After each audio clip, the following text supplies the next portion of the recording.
In today's video, I am going to teach you how to delete/remove saved passwords on Google Chrome and disable autofill in Facebook. Begin by opening Google Chrome on your computer.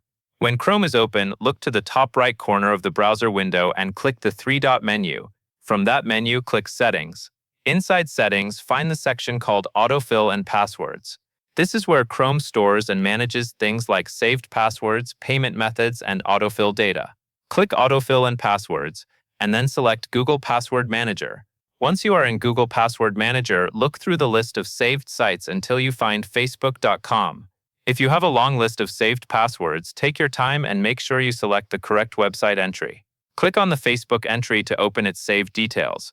At this point, Chrome may ask you to verify your identity before allowing any changes. If prompted, enter your computer password or PIN to continue. After verification, you will see the option to delete the saved Facebook password. Click Delete to remove it from Chrome. Once this is done, Chrome will no longer automatically fill in that saved Facebook login from Google Password Manager. That covers everything you need to know.